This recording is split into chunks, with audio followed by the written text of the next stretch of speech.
Տանը սնունդ պատրաստելիս մենք սովորաբար բուսական յուղը մեկ անգամ ենք օգտագործում տապակելու համար, հազվադեպ գուցե ոմանք երկու, չէ որ բազմակի օգտագործված ձեթը քաղցկեղածին է, իսկ քանի անգամ է այդ նույն ձեթն օգտագործվում հանրային սննդի կետերում, որտեղ մեզանից շատերը պարբերաբար սնվում են, նույն այս կարկանդակները կամ ֆրին ինչ ձեթի մեջ են տապակվում, ինչ է արվում արդեն թափոնի վերածված ձեթը, ու կա արդյոք պետական վերահսկողություն։ Այս հարցերն են Ֆակտոր TV-ի այս փաստաքննության առանցքում։ Մեր երկրում ինչն է շատ, սնվելու վայրերը, ուր էլ գնաք, քաղաքներ, գյուղեր, Սարի-Գագաթին թե Ձորում կգտնեք մի ռեստորան, որ կառաջարկի տարաբնույթ խորտիկներ։ Հայաստանում կա հանրային սննդի 7925 օբյեկտ, դրանցից 3105-ը գործում են Երևանում, իսկ 4820-ը մարզերում։ Այս սննդի կետերում տարեկան գոյանում է միջինում 7500-ից 8000 տոննա սննդային թափոն։ Թե ինչքան է օգտագործված ձեթի ծավալը հայտնի չէ, շրջակա միջավայրի նախարարությունը նման տվյալ չի տրամադրում։ Իսկ գուցե մեզ այս հարցում կարող են օգնել այլ կառույցներ, օրինակ սննդամթերքի անվտանգության տեսչական մարմինը։ Այն պարբերաբար հայտարարություններ է հրապարակում սնունդ արտադրող կազմակերպությունների գործունեությունը կասեցնելու մասին, անվտանգության սանիտարահիգիենիկ նորմերի խախտումների պատճառով։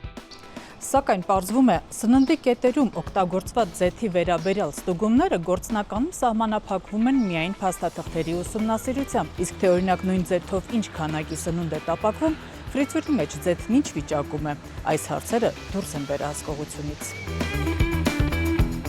Այսպես, Ֆակտոր TV-ն քաղաքացիներից ստացած ահազանգերի հիման վրա այցելեց մի շարք սննդի կետեր, որոշ վայրերում ֆրիզյուրի մեջ գտնվող ձեթն ակնհայտորեն մուգ, սևացած եւ վառված տեսք ուներ։ Ֆակտոր TV-ն դիմեց սննդամթերքի անվտանգության տեսչական մարմին, խնդրելով ստուգել այդ սննդի կետերում օգտագործվող բուսական յուղի որակը։ Պատասխանն անսպասելի էր։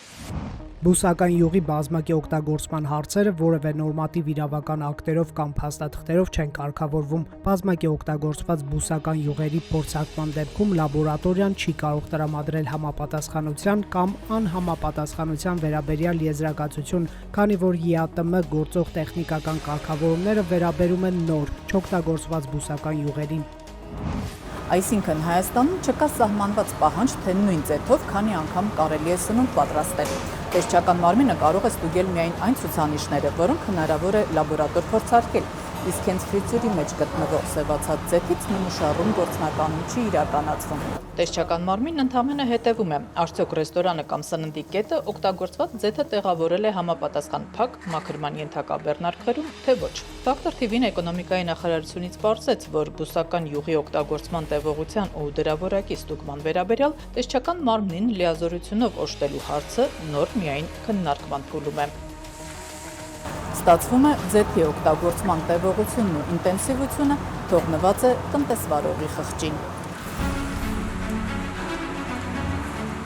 Եվրոպական մի շարք երկրներում, այդ թվում Գերմանիայում, Ֆրանսիայում, Բելգիայում, Իսպանիայում, Պորտուգալիայում, Իտալիայում, Ավստրիայում, Նիդերլանդներում, հանրային սննդի օբյեկտներում օգտագործվող տապակման ձեթի որակը գնահատվում է հատուկ ցուցանիշներով։ Սահմանված շեմը գերազանցելու դեպքում ձեթը պետք է փոխարինվի, իսկ արդեն թափոնի վերածված ձեթի յուրաքանչյուր կաթիլ պետք է պահպանվի, հավաքվի ու անցնի վերամշակում։ Օրինակ, նույն Բելգիայում կամ Գերմանիայում կանոնների խախտումը հանգեցնում է տուգանքների, ընդհուպ խոհանոցի փակման։ Օգտագործված բուսայուղը համարվում է կարևոր երկրորդային հումք, որն օգտագործվում է օրինակ կենսավառելիքի, բիոդիզելի կամ կայուն ավիացիոն վառելիքի արտադրության համար։ Սա նաև էկոլոգիական լուրջ միջոցառում է, քանի որ թափոնների վրա հիմնված բիոդիզելի արտադրությունն ավելի քան 90%-ով կրճատում է ջերմոցային գազերի արտանետումը։ Այդ պատճառով Եվրամիությունը սահմանում է դրա հավաքման, տեղափոխման, պահպանման, նույնիսկ ներմուծման եւ վերահսկման խիստ կանոններ։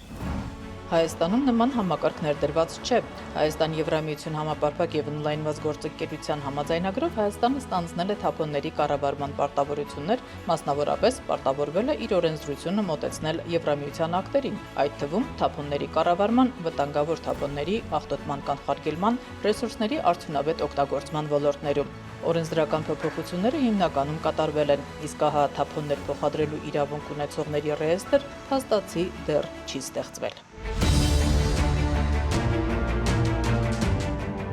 Օգտագործված բուսական յուղը 4-րդ դասի վտանգավոր թափոն է։ Դրա բազմակի օգտագործումը հանգեցնում է ձեթի քիմիական կառուցվածքային փոփոխությունների, որի հետևանքով առաջանում են վտանգավոր քաղցկեղածին նյութեր։ Խոտանման ենթակա ձեթը չի կարելի լցնել կոյուղի, թափել բնության մեջ կամ այրել։ Այն աղտոտում է հողն ու ջուրը, իսկ կենդանիների կեր դառնալու դեպքում վերադառնում է մարդու սննդային շղթա։ Օգտագործված ձեթը պետք է հավաքել փակ տարաներում եւ հանձնել մասնագիտացված կազմակերպության, վերամշակման կամ հեռացման համար։ Թափոնների մասին օրենքը պահանջում է, որ նման թափոններով զբաղվող ընկերությունները լիցենզավորված լինեն։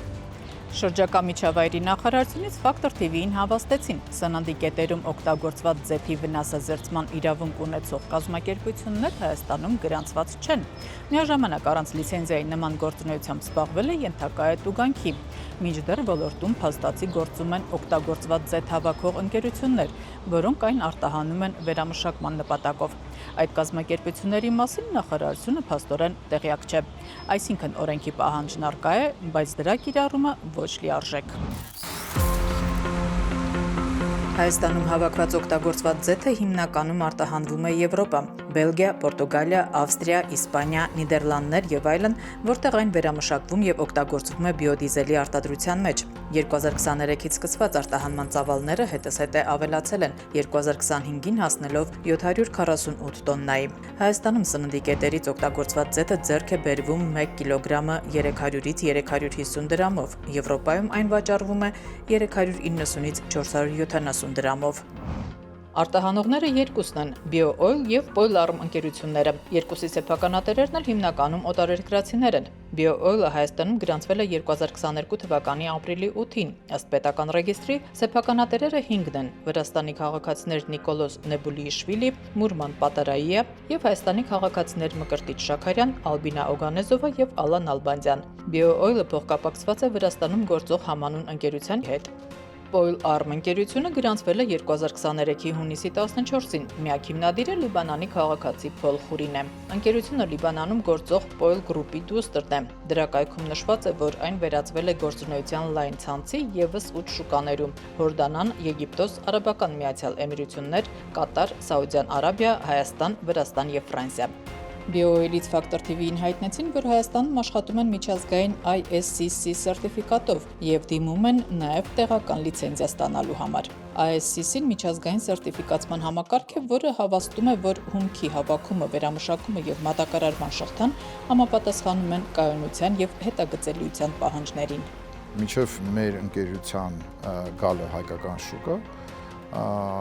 Երևանում մասնավորապես արդեն ձևավորված էր ինչ-որ չափով օգտագործած ձեթի շուկա,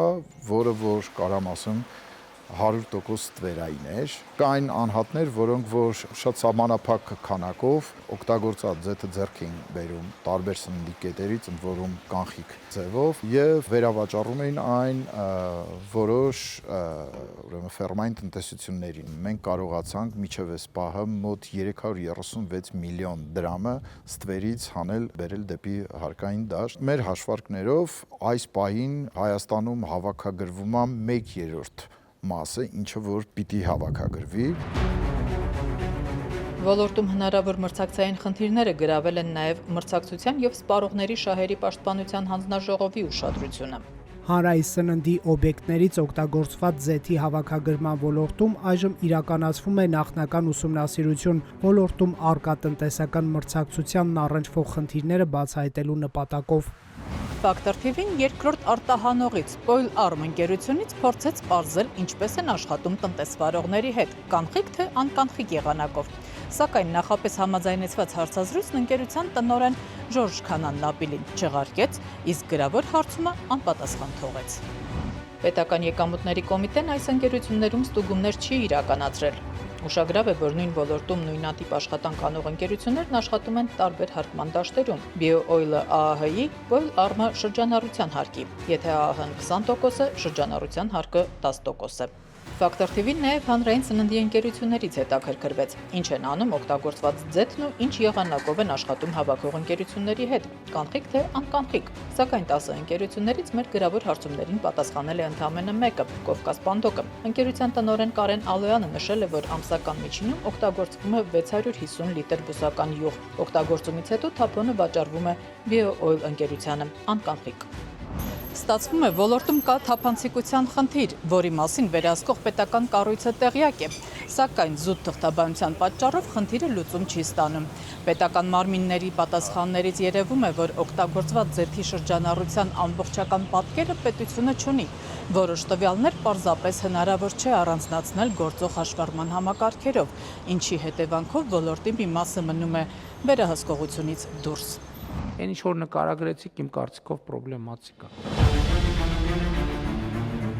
Այսպիսով, մեր փաստաքննության արդյունքում պարզվեց մի տարօրինակ իրավիճակ։ Հայաստանում օգտագործված բուսական յուղն օրենքով համարվում է վտանգավոր թափոն, սակայն չկա հստակ մեխանիզմ, թե ով եւ ինչպես պետք է վերահսկի դրա օգտագործումը, հավաքումն ու վերջնական ճակատագիրը։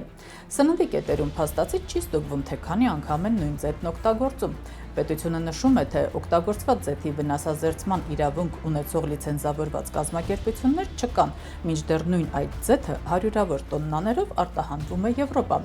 Վտանգավոր թափոնը Հայաստանում կա, շուկան կա, արտահանումը կա, բայց ամբողջ համակարգի նկատմամբ պետական լիարժեք վերահսկողություն ոչ։